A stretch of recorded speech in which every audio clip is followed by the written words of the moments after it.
All right. Hi, everybody. Welcome to today's Fiveable live stream for AP Physics 1. This is our CRAM session number 4, and we're going to focus on energy part 2. I already threw this question up in the chat a little bit. If you guys also are interested, we're going to do a couple of circular motion questions as well, if we have time and interest in that, as well as there's anything else energy related that you want to discuss today. Please let me know, throw it up in the chat, and I will do my best to answer it as quickly as possible. All right, now, just do me a favor here. If you guys are live, can you let me know in the chat, can you hear my audio? Last time we had a major issue with it, so I just want to make sure it's working.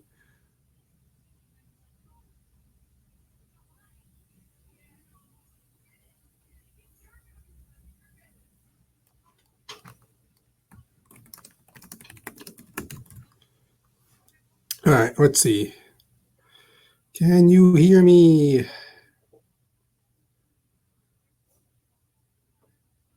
Hopefully, maybe. Yes. Okay. That's that's a relief right there. Okay. Good. All right. So just to keep track, today is Monday, which means if you're not watching this, you can, after you're done with this, you can hang around for some English Lit, some current events, or some calc stuff going on. We also have the 2 physics streams on Wednesdays.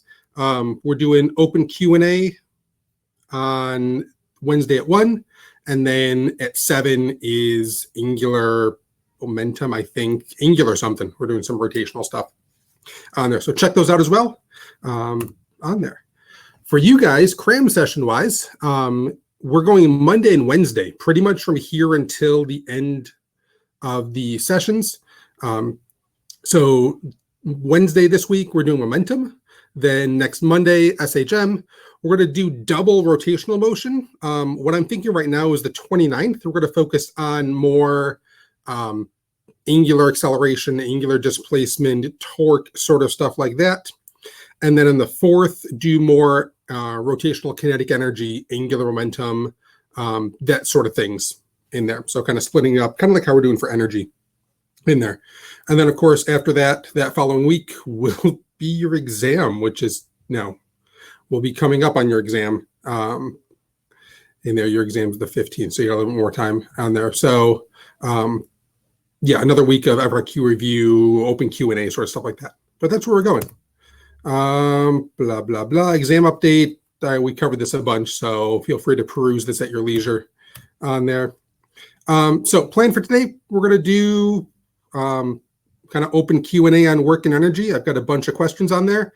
And also, if you guys could check out the community FRQ post, that's another older FRQ that you guys can throw up answers to. If you do it by Friday, what I'll do is Friday noontime Eastern or early afternoon Eastern, I'll go through and put up answer keys, kind of give you guys pointers and tips on how you should answer it if that was the actual FRQ you're going to see. All right. So that being said, there's a link at the bottom here for slides. If you want to pull those up, I think everything we're doing is on one of those. I can't guarantee the order because I think we're going to jump around a bit. But let me switch over to our first FRQ question, and then you guys can help me solve our way through that. So let's see, share screen, Chrome tab, that one. All right. So this first question came off the 2015 AP exam. This was kind of like a qual-quant sort of question, but definitely focused a lot on graphing and other stuff like that. In essence, what we have working here is a block that is attached to a spring and pulled back a distance -d. So we're going to compress the spring. We then release the block, and the block goes flying off on there. Once it hits point 0, it reaches a rough portion of the track. So a rough part of the track here where we are going to have friction going on and eventually coming to a stop at point x equals 3d. We're told what mu is, and we're supposed to sketch and label some graphs of 2 quantities as a function of position between x equals negative d and x equals 3d. Okay, so we're looking at this as a graph of position in there. Okay, so we're supposed to graph kinetic energy first. So let's start with that one. Why don't you guys tell me in the chat what is going on with the kinetic energy of this block as it gets pushed by the spring?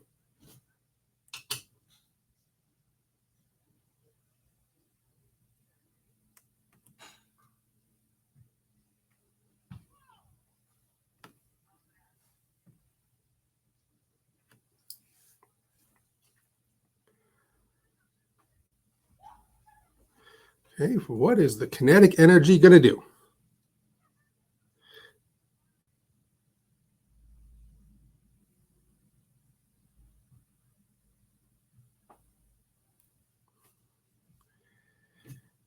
All right. Hopefully this is still working. I'm not getting much of a response. So does that mean we are pondering questions, or are we stuck here?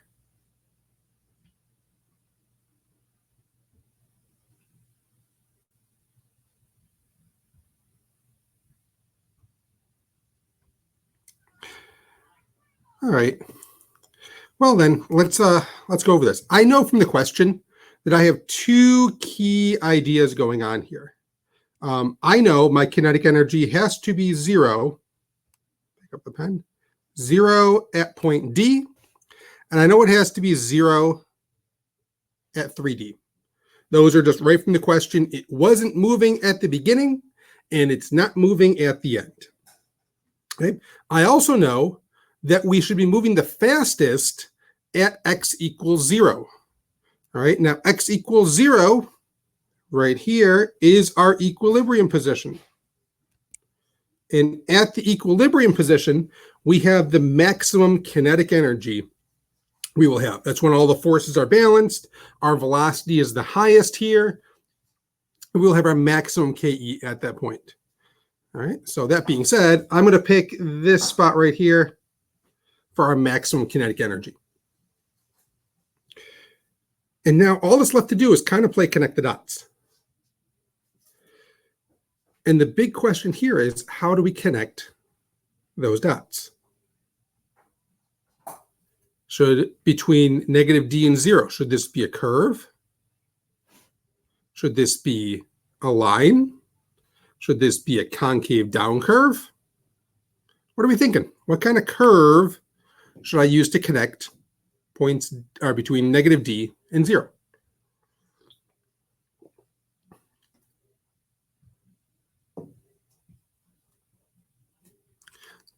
All right, well, I have a vote for straight. All right, so here's the question. Why? Oh, straight curve question mark. So now we're getting some non-consensus here. All right, this is a little bit tricky. But let's talk about what's going on here. So I'm going to do the math off to the side here because I think the math is going to help us understand what's going on. So we know that we start with potential energy in a spring, and all that gets converted into kinetic energy. Okay, so we start with all potential and go to kinetic, and the potential energy is 1/2 kx squared. Okay, and that is right off of your reference table. So what this means is that the kinetic energy depends on k, which is a constant, not changing, and depends on x squared, which means really we're making a graph of something like y equals x squared.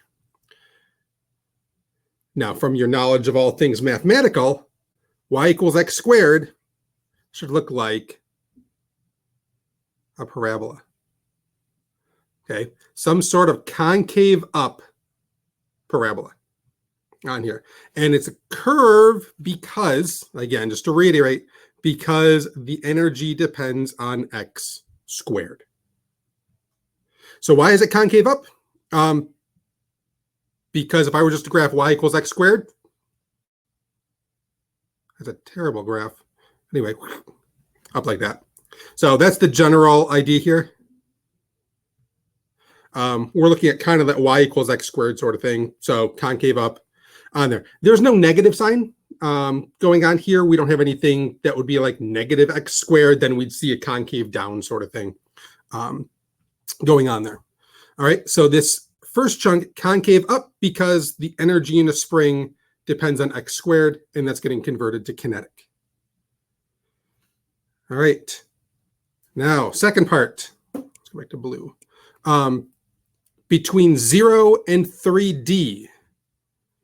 Okay, 0 and 3D, our block is off the spring. We don't have any springs going on here anymore.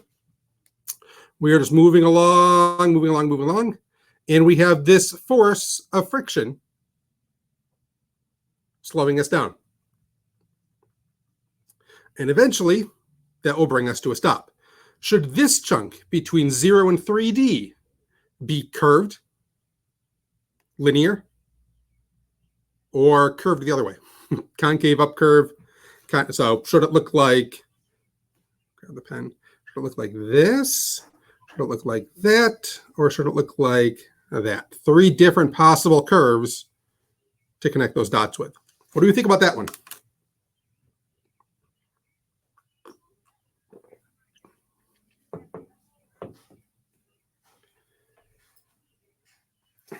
Curve down, curve. First one. Okay, so lots of people are saying curve down, curve, curve. All right, let's talk about why we're thinking curve. All right, so in this case, we're looking for a function of x again, but we're not in the spring, which means I can't really say potential energy turns into kinetic energy because we don't have any potential energy anymore. All of our energy is kinetic, and we have friction going along that track. Okay, so what is friction going to do?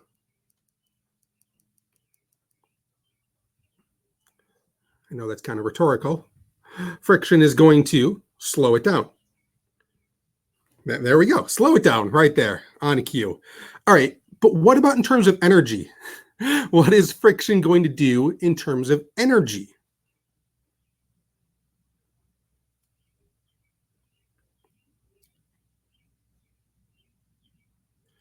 If I want to give you a hint here, we're going to start with something like our work equation.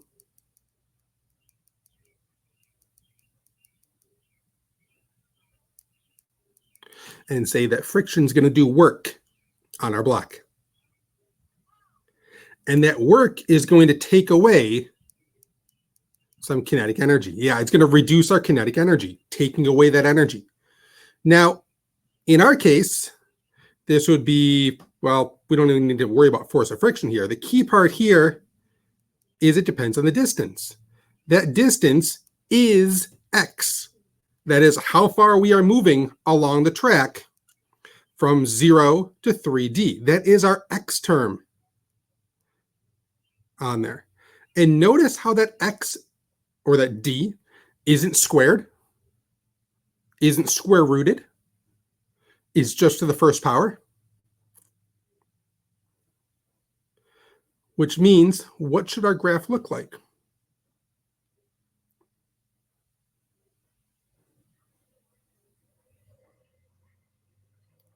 Yeah, it should be a straight, negative, constant line.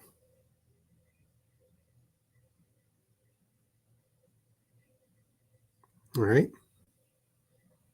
That part makes sense?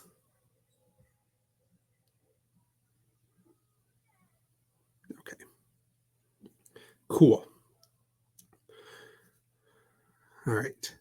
So I completely understand why you guys jumped to curve right away because, well, this is curved and we just had a curve on the first part.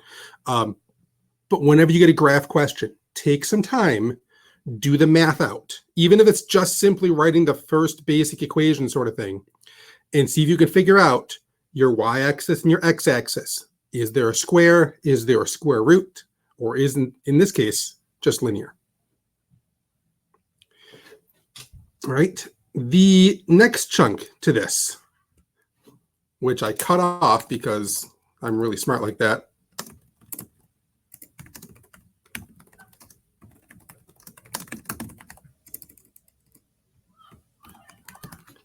Let's just call it potential energy. Let's add another graph to this. The potential energy of our object as a function of distance. I'm going to do it on the same axis just so we don't have to worry about other stuff. But what's the potential energy going to look like? We'll pick a fun color. Let's pick red. What's our potential energy graph going to be?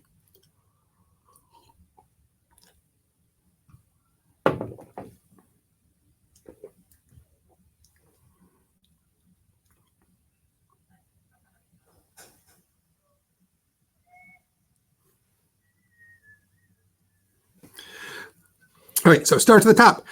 Johnny, yes, absolutely. Now, how high does it start at the top? Should I be the max? Yeah, so we're going to start it, and actually this is exactly where you would get points on the exam. The potential energy has to be at the same exact level as the maximum kinetic energy is at 0. So when the kinetic energy is at 0, or at 0.0, x equals 0, that's where we have to have our potential energy in there. If we don't, we actually lose points, because one of the points for this question was to make sure our total energy stayed the same. All right, what else can you guys tell me about the potential energy? Well, and I'm going to label that properly. This is USP because it's a spring energy, not a gravitational one. What else can you tell me about this potential energy? Curve concave down. Curve concave down. Curve concave down. Concave down. Okay.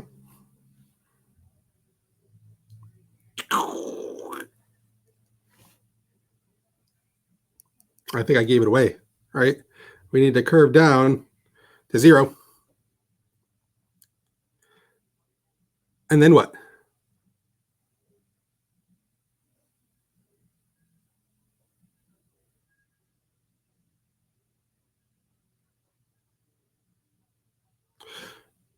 And then a linear line straight up. So we go there to there.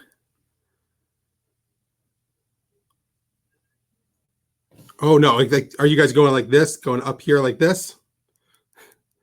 Yeah. Okay. So the second choice. Okay. Well, let's talk about what this means. Okay. This would mean my potential energy in the spring went down to 0. We turned all into kinetic energy. And then we somehow started compressing the spring again and expanding it more and more and more. That would be true if we had a actual spring on our block at the end. Okay. Yeah. This part here, a little bit tough. I probably didn't draw enough attention to the picture here, but the spring can only go to that equilibrium point. Once it reaches that point, the block's on its own. The block goes away off the spring completely. So the spring isn't going to, it's going to stay right at 0 because the spring no longer has attached to the block. So we just stay nice and constant all the way down here at 0. And that makes sense because friction has to do work. If we ended up with the same amount of energy as we started at, friction didn't do any work.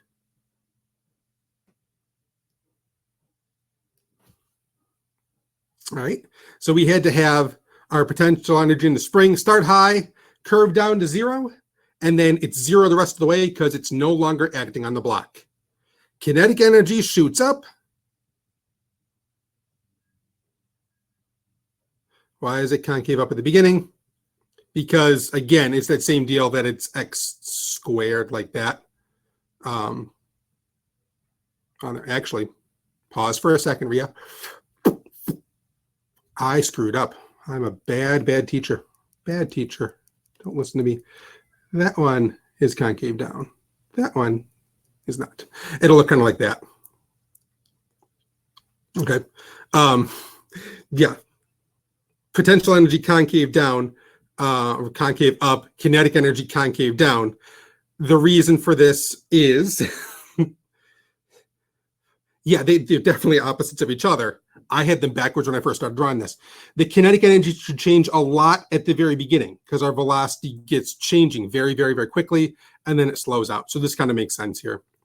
We also should be able to say that if we take the difference between the two, they should always add up to be the total. And drawing that concave up for both of them was not going to give me the total every single point there. So yeah, sorry about that. I hope we're in agreement now of why that's going on. All right. So questions on the graphs.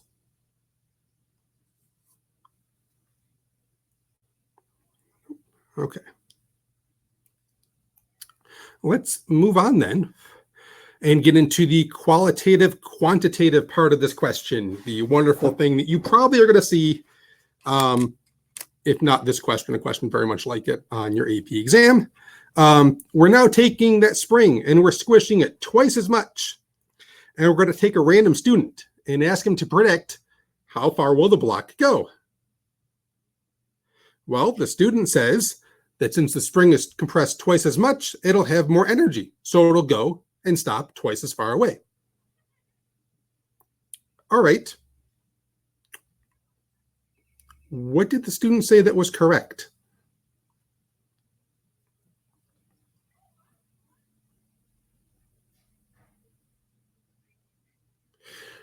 Okay, the compression will give it more energy. Absolutely, 100% correct there. Compressed twice as much as before, the block will have more energy. Completely correct in there as I butcher drawing on that. You can simply say the potential energy in a spring is 1/2 kx squared. So more x means more energy. Great answer. All right. What does the student reason that is not correct?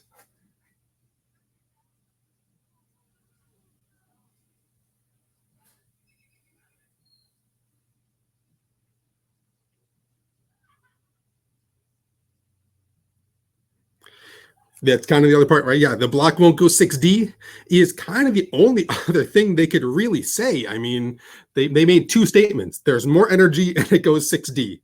So we know the energy part is correct. There is more energy there, but it won't go 6D.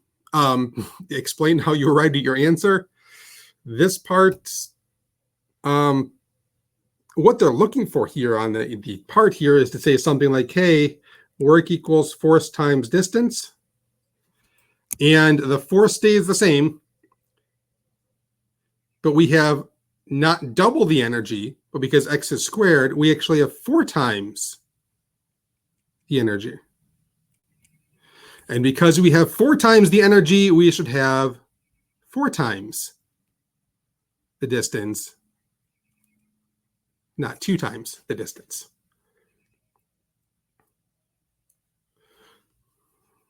All right. And that's the kind of part they're looking for in BII. He's wrong about the 6. He's right, it goes further, but not that it goes 60 on there.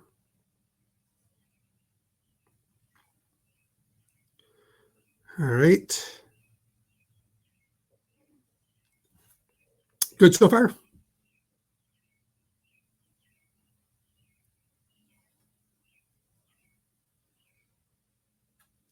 All right. Then part C, the wonderful derivation part here. Oh, excuse me. So going through this, using quantitative reasoning, meaning we got to do equations and math and numbers.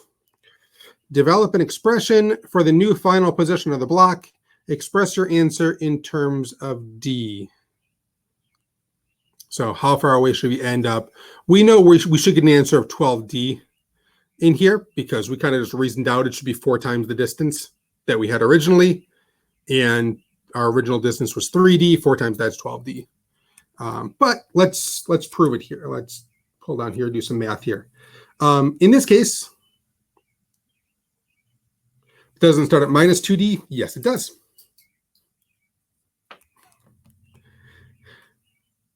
What I was saying is in the previous part, we ended at 3D. And we know we have 4 times the energy. So we should go 4 times the distance. 4 times 3D makes it 12D. And we have 4 times the energy because we moved back to negative 2D to start with. But let's math it out here. So we're going to say potential energy in a spring equals the work done by friction. All the energy started in a spring, and by the time we were done, it was all taken away by friction. So 1/2 kx squared equals force of friction. I'm going to make it a little d for right now, just to be clear here. Force of friction will be mu mg d. So distance we travel will be equal to kx squared over 2 mu m. And now we just have to compare before and after here. So distance 1 will be equal to k times d squared over 2 mu m. D2, the new distance, will be equal to k times 2d squared over 2 mu m. And then we get our expression from there, pretty much saying that this is going to be 4 times the energy. Where'd the g go? I totally dropped the g. Totally dropped the g. I'm dropping it because it doesn't matter because it's a constant, but I should at least have it written out here. So this is distance traveled will be kd squared over 2 mu mg. This will be 4 times the distance we had before, or 4 times that factor right there, which will equal 12d. And we can supposed to do 4 times 3 big D, because that's our distance we traveled before, and then we get 12d out of there.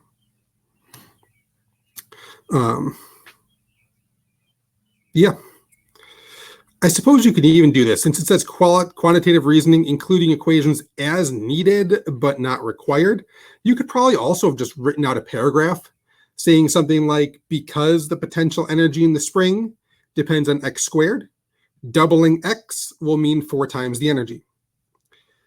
All the energy in the spring goes into work done by friction. Work done by friction is the force of friction, which is a constant, times the distance d.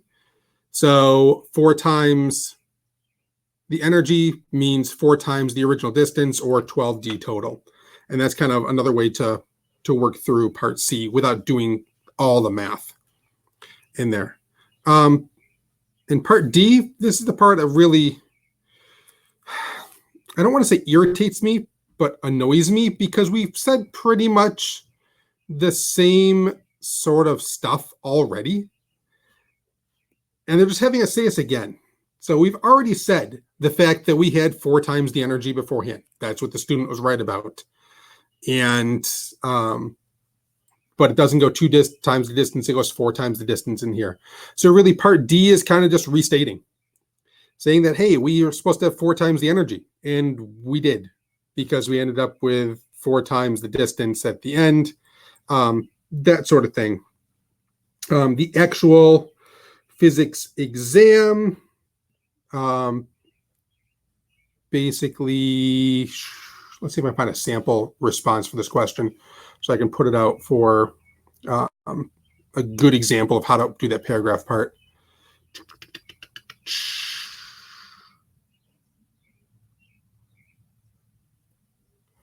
Okay.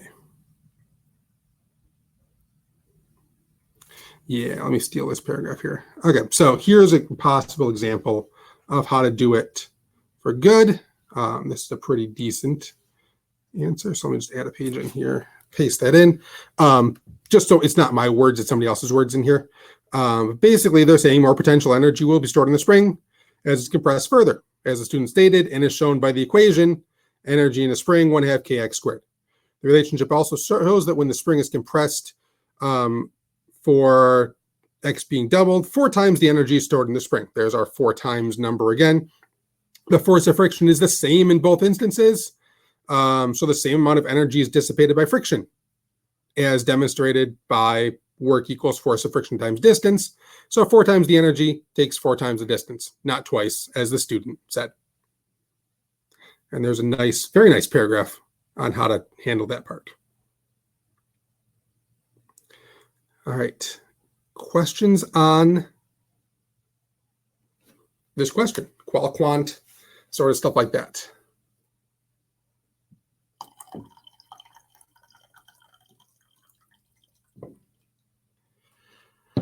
Or are we good to move on?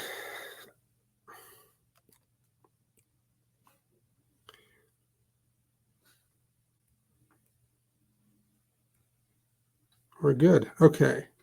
All right. So next one.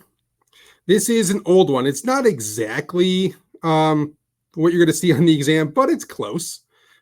This one is a lot more derivation. But what I did want to do with this question is just have you guys remember that there's another potential energy equation on your reference tables that we haven't talked about yet. And that is potential energy due to gravity when you are not on the surface of the Earth. And that potential energy due to gravity is potential energy equals negative G m over R. And this is useful for finding the energy of a planet or a satellite or something like that when it's in orbit around an object. All right. This doesn't come up super often. As I say that, it came up on last year's exam, and I think 3 years ago or something like that. But it's another way to do energy. This one especially, we'll see a lot of questions talking about energy and momentum, angular momentum, circular stuff put together here. So that's another possibility where you can see this. So I don't think we're going to do the entire question. We'll just do a couple parts of this just to rehash that, hey, we can still use this other equation for energy and be perfectly fine with this. So I'm going to do part A and yeah, maybe B and C. We'll see. It depends if we feel like doing angular momentum or not. So part A, the total, we got a satellite in orbit. It's an ellipse. Okay, it is an elliptical orbit around the Earth. And we're given masses and radiuses. The closest point is at distance A. The farthest point is at distance B. At point A, our speed is V naught. We assume the potential energy is 0 and infinite distance apart. That's where this negative sign comes from in the potential energy equation, because we are not an infinite distance away. So our potential energy is less than 0 and negative. If we ever get our total energy to be 0, it means we can leave the orbit, be free, go off to another planet, escape, whatever we feel like doing there.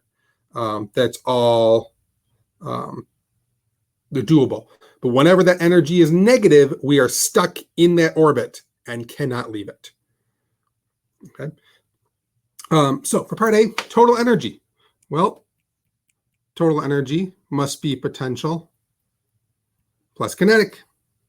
So this will be negative G big M little m over A, because that's my radius, plus 1/2 m V naught squared. And that's all we really had to do for it. Now, that would be like a 1-point question, maybe. They might have you guys calculate how fast you need to go to leave the orbit, in which case we'd do something like it's saying G m over A equals 1/2 m V naught squared. Get rid of the m's. 2g mass of Earth over a square rooted is our speed we would need to get in order to leave that orbit, because that's when we would actually get our total energy to be 0, which is kind of a weird concept, that our total energy of 0 means we have energy to leave the orbit and we can go off to Mars or the moon or any other place like that. Kind of really different from what we think about on Earth. Total energy 0 would mean we're not doing anything. But when we're talking about orbits, total energy 0 means you have the freedom to go anywhere and do anything. All right. Questions on that part?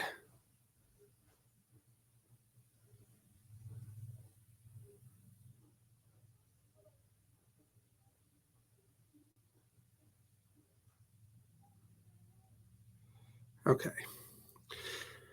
All right. You know what? Let's go ahead and wrap up. Let's finish this question. That's a good idea. We'll get some circular motion stuff in here, then maybe jump to another circular question or something like that. We will see. All right, part B, the magnitude of the angular momentum of the satellite about the center of Earth when it's at A. All right, so for part B, well, I can really draw wonderfully on this thing, can't I? Part B, angular momentum is I times omega, or it is MVR perpendicular. Okay, that MVR part, incredibly useful. I'm not positive it's on your reference table either, now that I'm thinking about it. So that could be a good one to make sure that we put on our notes page or cheat sheet or stuff like that. Let me just double check. Is that on our reference table? L equals, it is not. Okay. So this, or angular momentum equal MVR perpendicular, super useful. Definitely, since you're getting open notes, open book sort of thing for this exam, I definitely would jot that down on a piece of paper and say, hey, this could be something useful in case we get a situation like this. Because now instead of having to figure out I equals sum of MR squareds and omega is V over R and work stuff out like that, I can simply say the angular momentum of this thing is mass of the satellite. Come on, draw on the radius, which is A, and my speed, which is V naught. Or MV naught A, if you want to put it in the other terms. And that's it. That MVR perpendicular part, super useful, super handy. Not sure why it's not on the reference tables, but I highly recommend putting it on there. Okay. And now, just to pull out the fact that if you don't have that, can I still do the question? Sure, I can. I could do I equals sum of MR squareds. In this case, it's a mass M, a distance A away from the center. So that's MA squared. And then omega equals V over R. So that's V over A. Smush them together, you get MA squared V over A, which is still MA V naught, the same exact thing as before. But, you know, why derive it when it's something you could easily already write down? So, yeah. Either way, you could do it. That's how you would solve that point. Part C. Part C is another wonderful angular momentum question. Okay, I want to find the velocity of satellite as it passes point B in its orbit. All right. I'm trying to think. Is this only done with angular momentum? Or can I do it with energy? You might be able to do this with energy. I'm not sure. Yeah, I don't know. I'll have to ponder this one for a second. But the idea here is L at point A must equal L at point B. There is no outside torques or no outside forces between the Earth and the satellite. So there's no moon, there's no sun, there's no rocket engines or anything like that. It's all internal forces. which means just like energy is conserved, momentum is conserved. So I can say mv naught A must equal mvb times b. Same deal, mass, velocity, radius, perpendicular. So in this case, the m's don't matter, and I will get the velocity at b should equal v naught A over b. And there is my answer to part C.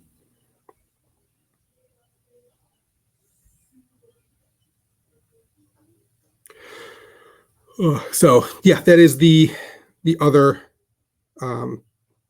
useful thing about momentum. This is how you can see momentum and energy being used together a lot in the same sort of question when you're talking about stars, planets, that sort of stuff like that.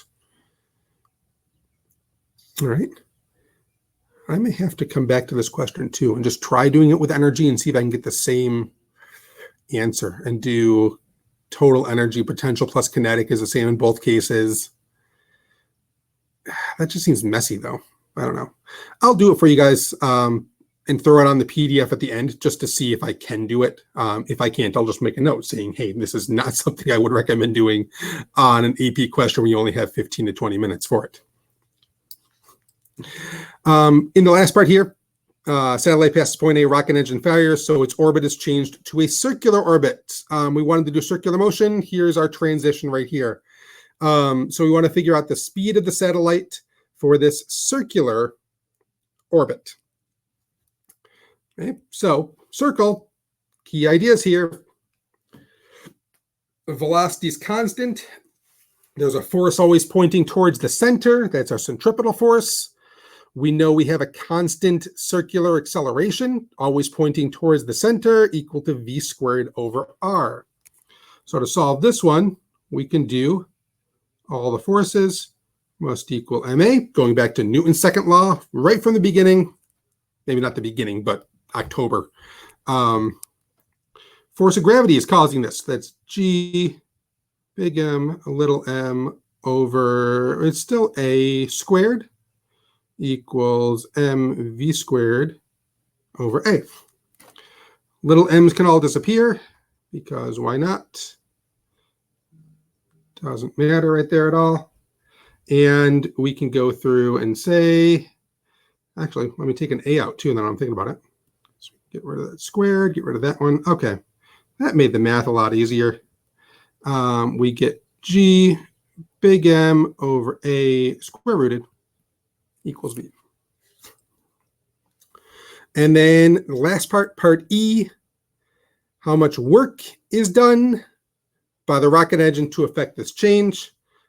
Just real quick, work must be the change in energy, which is the change in potential plus the change in kinetic.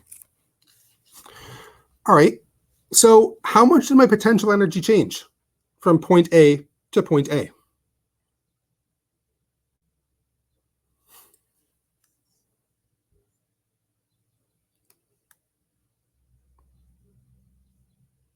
Kind of a trick question here. It didn't. There is no change in potential energy.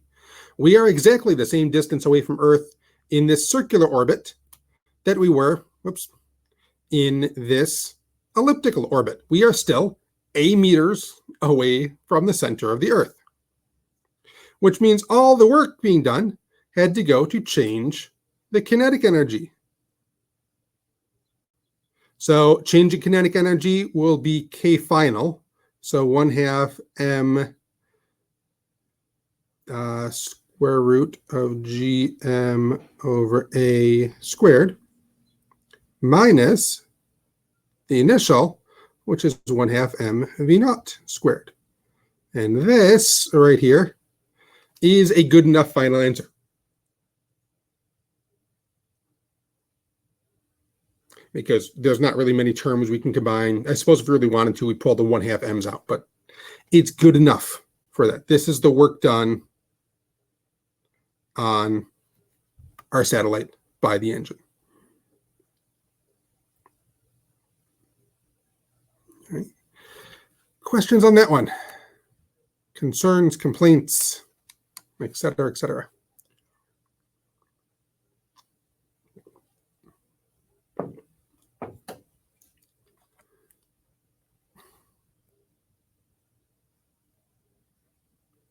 All good. Okay, so let's, are we good to skip some energy stuff and kind of, ooh, did I want to do this one? I forgot about this question. Trajectory, dashed line. I may have to hold off on this one till later. This could be a really good one to do. Momentum. Yeah, we're going to hold off on that question. That is too good to rush into with a few minutes of time remaining. I say a few minutes. We got 15 minutes. We got plenty of time. It's just that question deserves a good half hour of discussion around. So I don't want to shortchange it. Let's do a little bit of circular motion. Okay. All right. Yeah. Let's try to knock this one out. Let me just make sure it's pretty straightforward. That one, and then that's nothing. Okay, yeah. So let's try to knock this one out. This would be probably a 13-minute question if I was thinking about the AP sort of stuff. Obviously, this one is not a paragraph length response, nor a qual-quant, but it's good practice for some things they could ask you as a paragraph length response or qual-quant sort of stuff.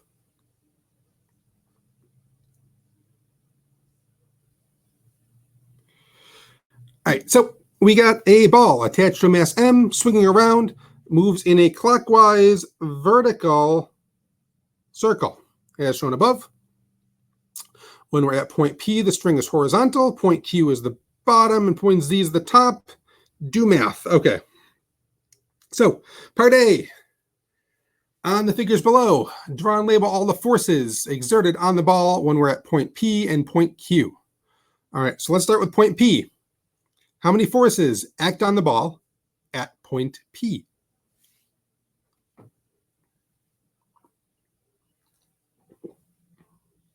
I can't see the picture. Second half of the Google Slides.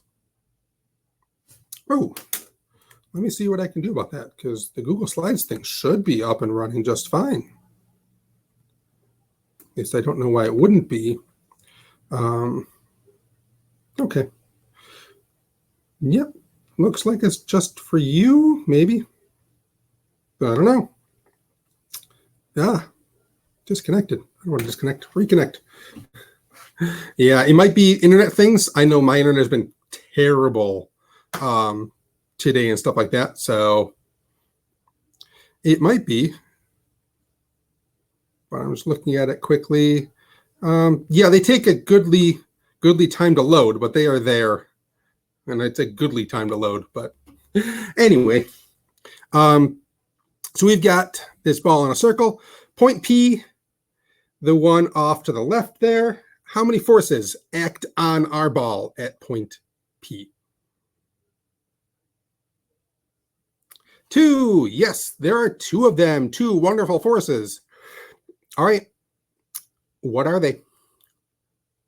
Gravity and centripetal. Ooh, okay. Okay. I like gravity. Centripetal's correct, but not the best thing. Tension, I like a lot better. Yeah. So you have gravity going down, and you have tension pulling towards the center. Tension is the centripetal force. But the way I teach my kids, centripetal force is always, always, always caused by another force. Okay, centripetal is just the name we give to whichever force is pointing towards the center. So in this case, I would want to see tension being labeled, not centripetal force. Okay. All right. What about at point Q?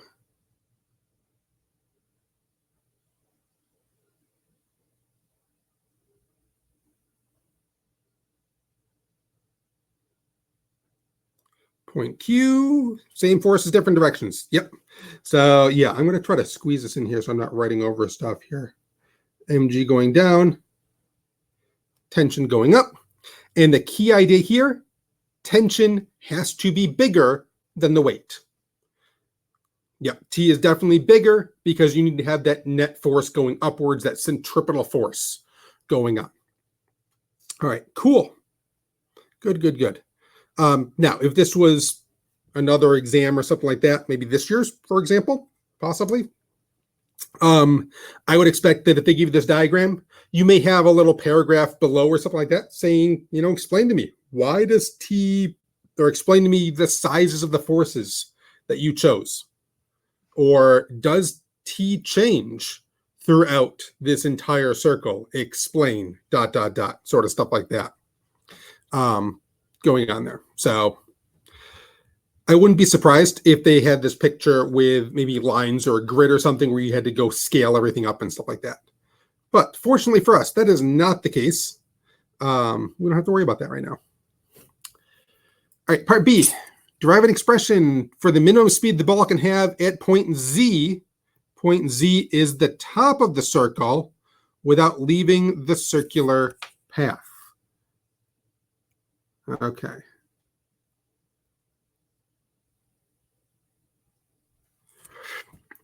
So point Z, the minimum speed would mean minimum force and minimum acceleration, minimum everything there.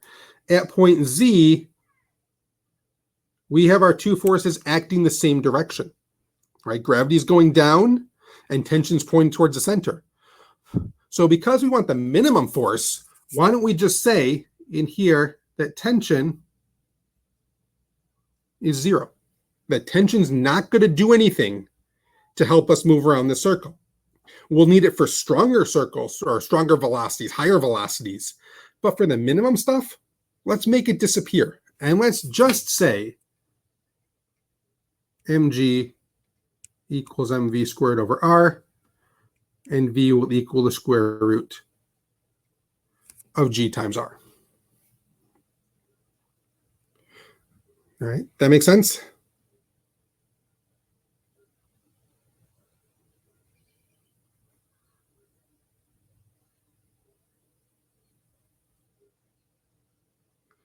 All right, so when we talk about minimum speeds in circles and stuff like that, that's a clue we should be thinking about. Okay, minimum speed means let's make tension as small as we can so that, in this case, the force tension disappears and gravity is the only one pulling it around.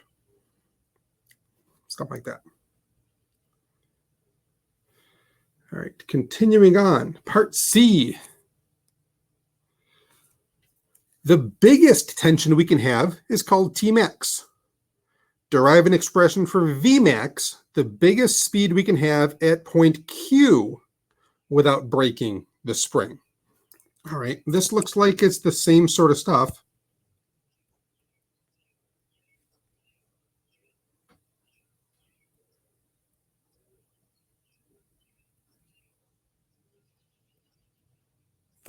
So nothing really new. Tension's got to be bigger, so I put it first. Gravity is pulling down at point Q, just like our diagram had. And really, I guess it's a question of how much do I want to worry about. You know what? I'm just going to put R times Tmax minus mg all over m square rooted is my max speed. And so a little bit of just straight algebra there. Nothing super crazy with that. Okay, and the final question. We're spinning this around. It spins super nicely. It's at point P. Right? It's at point P.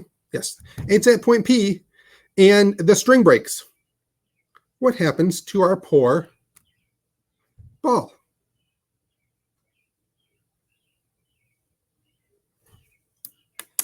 What do we think? What happens to our poor ball if it's at point P and the string breaks?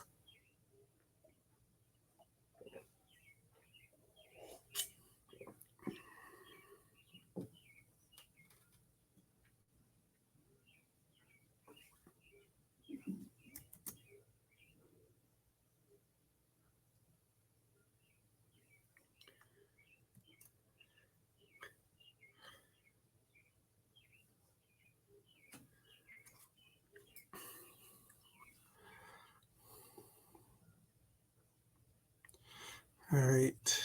So for this one, ball spinning around our circle. At point P, the velocity of the ball is pointing straight upwards. Okay, counterclockwise circle, so our velocity spins around. And at point P, it's pointing straight up, tangent to our circle in there. If the string breaks, that means we suddenly lose this tension. And if we have no more tension, the only force acting on the ball, is gravity. So this ball will go straight up and then fall straight down to Earth again. Yep. So it goes off in a straight line tangent to P, which in this case is straight up in the air. And then gravity will pull it straight back down to the ground. Okay, or it flies straight up and falls down. Something along those lines is what they're looking for in that question. So it goes up and comes back down. All right. Cool. Any questions on stuff we've covered today?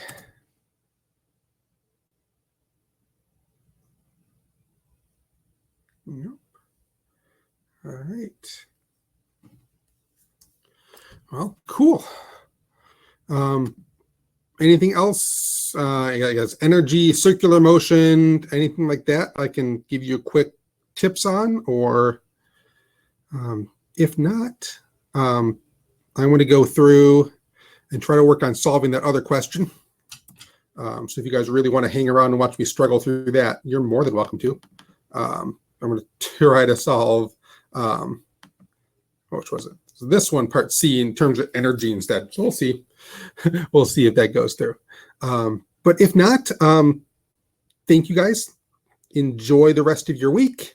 Hope to see you guys Wednesday, 1 o'clock. I'm doing the open Q&A session, and then Kelly's doing the afternoon session on angular momentum.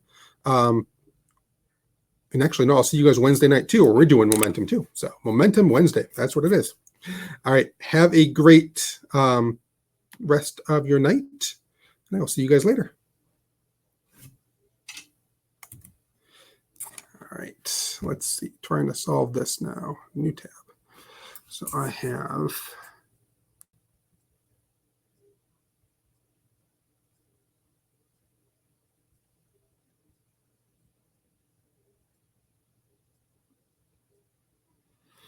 that's going to equal negative GMM over B plus 1/2 MVB squared. All right, let's common denominators, I think. Negative 2 GMM over GMB.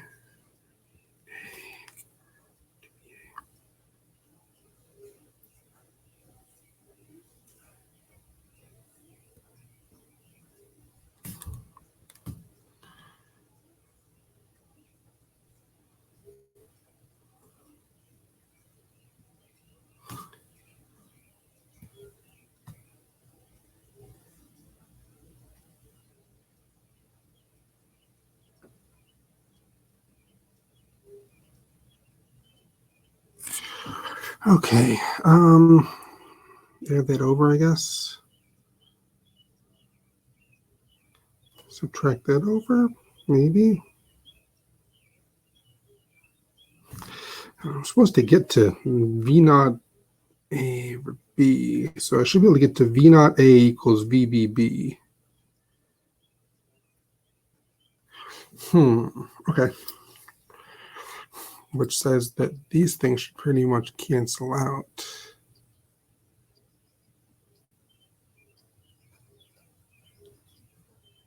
Somehow, some way.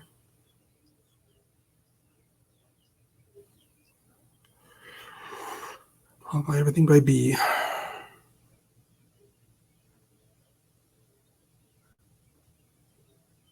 Well, let's see. So this will be B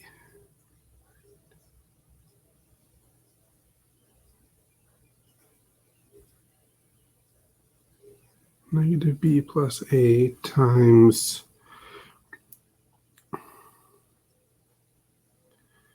oh no, I can't pull that out. What am I doing?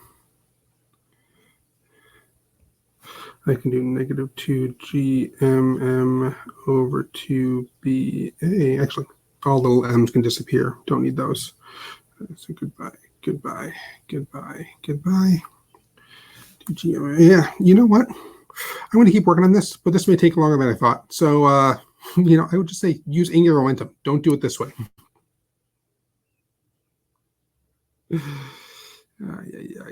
What a fun thing here. 2gmmba times b minus a equals 1/2 1 over 2ba times vb squared ba minus v naught squared ba. Okay, let's we only have the same let's drop denominators. I wish that GM thing would just disappear. Anyway.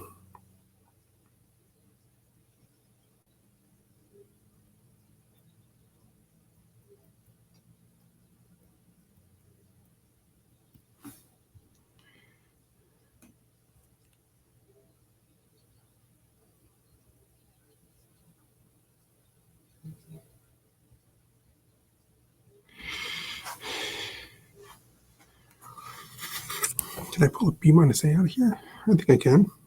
I think I can.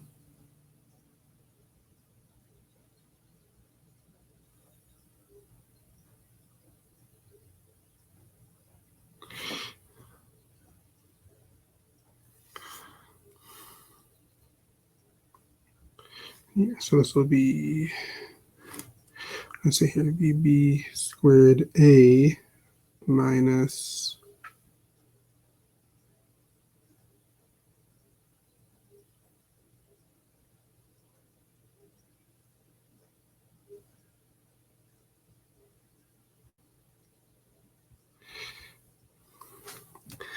that right?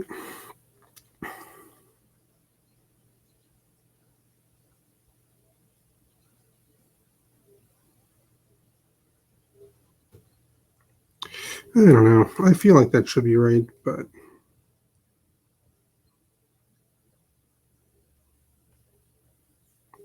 vb squared a minus v naught squared b 2gm. Yeah, we're just going to say use momentum.